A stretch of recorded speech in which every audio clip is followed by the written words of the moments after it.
kehebatannya. Inul Daratista bangga dengan goyangannya. Profesor bangga dengan pengetahuannya. Islam bangga dengan salamnya. Assalamualaikum warahmatullahi wabarakatuh.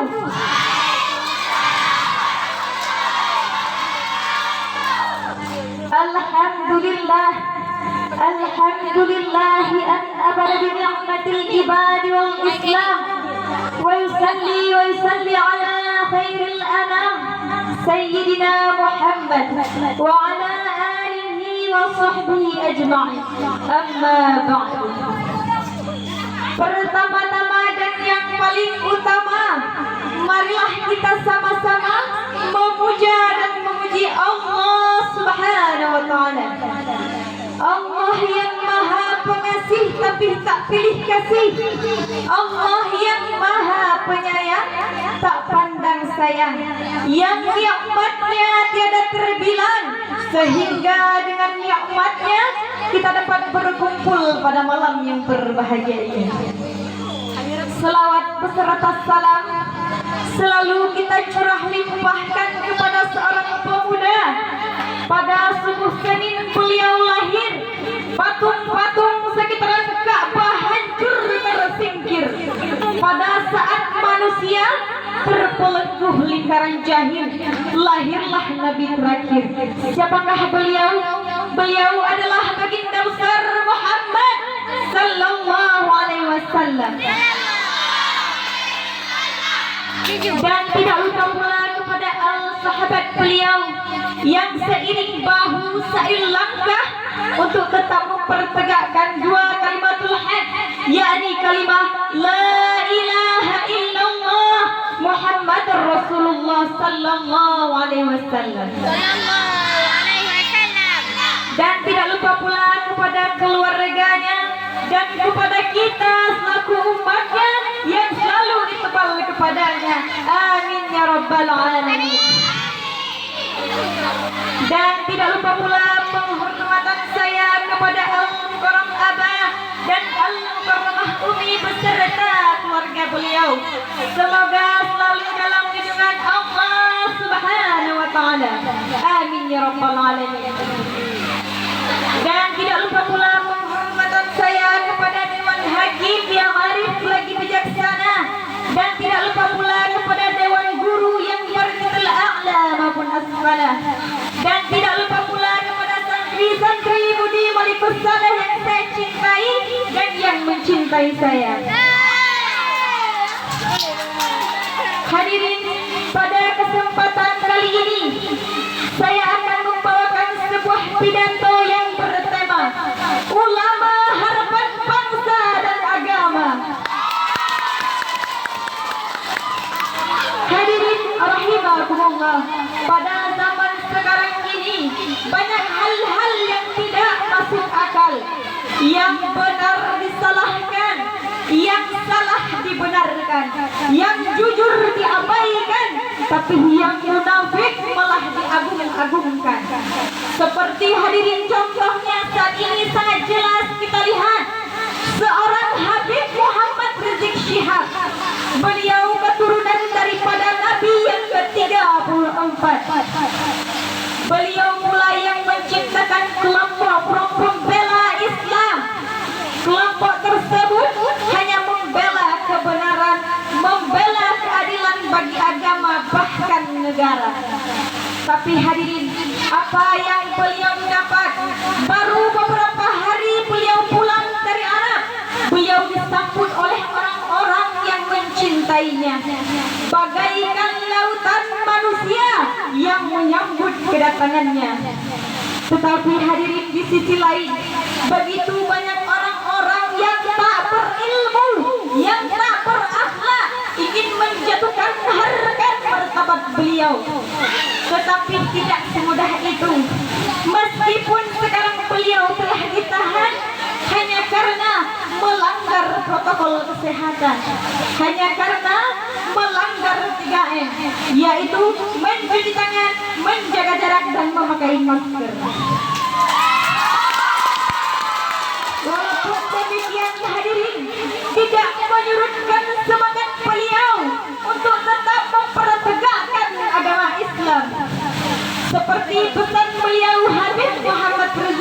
berpihak.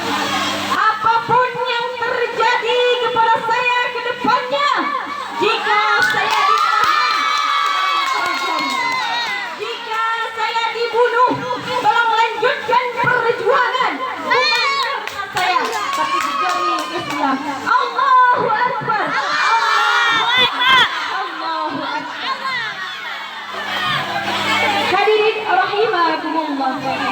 Betapa mulianya akhlak beliau. Meski tangannya telah diborgol, memakai baju tahanan, tinggal di dalam jeruji besi, beliau tidak memikirkan dirinya sendiri, melainkan beliau hanya memikirkan bagaimana Islam ke depannya. Seperti firman Allah dalam Al-Quran surat At-Taubah ayat 119 yang berbunyi, Ya ayyuhalladzina amanu taqullaha wa kunu ma'as-shadiqin, yang artinya, wahai orang-orang yang beriman, bertakwalah kepada Allah dan hendaklah kamu bersama orang-orang yang benar. Hadirin rahimakumullah, kita sebagai pemuda-pemudi akhir zaman, kita boleh bergaul di mana saja, dengan siapa saja, tetapi ingat, apabila agama dicaci, ulama dihina, jangan hanya diam saja bagaikan patung tak bernyawa. Seperti sebuah syair menyatakan bahwa ulama kena sehormati, ulama waredi nabi, ulama banang grong buta sobek kahina, ulama kena sehormati, ulama waredi nabi, ulama banang grong buta sobek kahina. Berkat hudek dalam dunianya, bertaten kerahaba ulama, hudek ke arah tujuan berbahagia. Berkat hudek dalam dunianya, bertaten kerahaba ulama, hudek ke arah tujuan berbahagia. Ada satu pesan dari Imam Syafi'i, nanti di akhir zaman akan banyak ulama-ulama yang menyesatkan umat, sehingga umat bingung melihat mana ulama warisatul ulama dan mana ulama yang menyesatkan umat. Maka beliau mengatakan, carilah ulama yang banyak dibenci oleh orang kafir, jadikan ia sebagai pembimbingmu, dan jauhilah ulama yang dekat dengan orang kafir, karena ia akan menyesatkanmu dan menjauhimu dari keridhaan Allah Subhanahu wa taala. Na'udzubillahi min dzalik.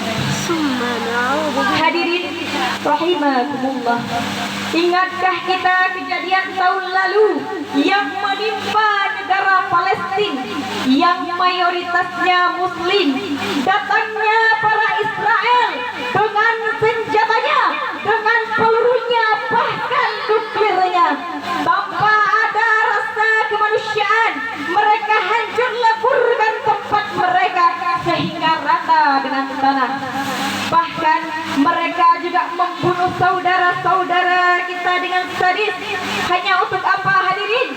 Hanya untuk kekuasaan semata. Hadirin, beginilah cara orang-orang kafir ingin menghancurkan, ingin merobohkan agama Islam dengan cara membunuh orang-orang Islam, memfitnah ulama-ulama kita. Hadirin rahimakumullah, dapat kita tarik kesimpulan dari pidato saya, Kita sebagai pemuda-pemudi harus bisa melindungi agama dan ulama-ulama kita.